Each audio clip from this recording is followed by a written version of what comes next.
তো আমি এটাই বলতে চাই যে আমাদের এখানে নোয়াগাঁও নর্থ ত্রিপুরা ডিস্ট্রিক্টে একটা টেকনিক্যাল কলেজ আছে। এই কলেজটারে ইঞ্জিনিয়ারিং উইং কলেজ বানানোর জন্য, আপগ্রেডেশন করার জন্য। কারণ এই কলেজ আমাদের এখানে শুধু ডিপ্লোমা কোর্স স্টাডি হয়।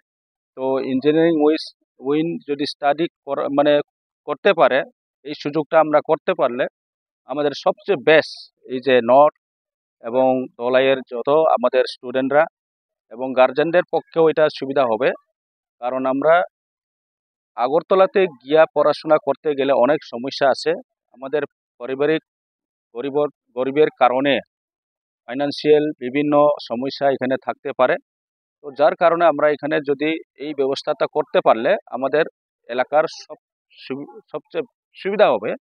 কারণ এখানে স্টুডেন্টরা ইজিলি এখানে থাকিয়া পড়াশোনা করতে পারে এবং আসা যাওয়া করতে পারে। আমরা বেশি নর্থের লোক এখানে আসা যাওয়া করার এত বেশি দূর থাকে না। কাঞ্চনপুর থেকে হোক, আমাদের আমবাসা থেকে হোক, ট্রেনে দিয়েও এখানে পড়াশোনা করিয়া তাদের এখান থেকে মানে আপ ডাউন করিয়া পড়াশোনাও করতে পারে। তো এই কারণে আমি সরকারের মানে তরফ থেকে সরকারের কাছে এটাই আমাদের আবেদন যে এটাকে অতি শীঘ্রই এই ব্যবস্থাটা নেওয়া হোক, যাতে এখানে ইঞ্জিনিয়ারিং কলেজ বানানো হোক। এখানে স্টুডেন্টরা মানে পড়াশোনা করার সুযোগ ইমিডিয়েটলি যাতে পাওয়া যায়, এটাই আমাদের অনুরোধ। আমরা সবাই মিলে আজকে এখানে একটা মেমোরেন্ডাম দিয়েছি আমাদের প্রিন্সিপালের থ্রুতে। তো এটাই আমার লাস্ট কথা। এখানে যারা আছে এখনো স্টুডেন্ট আছে, তবে আমাদের এত মানে সুবিধা না থাকার কারণে এখান থেকে আমরা ইঞ্জিনিয়ারিং পড়াশোনা করতে গেলে আমরা আগরতলা বা বিভিন্ন জায়গাতে যাইতে বাধ্য হই এবং আমাদের খুব কষ্ট হয় টাকা পয়সার দিক দিয়েও, বিভিন্ন দিক দিয়েও থাকিয়া পড়াশোনা করারও ক্ষেত্রেও।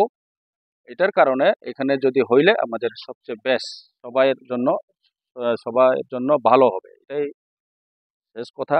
আমি এটাই শেষ করছি। সবাইকে ধন্যবাদ। আমরা একসাথে আমরা এখানে এই মেমোরেন্ডামটা দিতে পারছি এবং আমরা চেষ্টা করব এটারে কন্টিনিউ করার জন্য।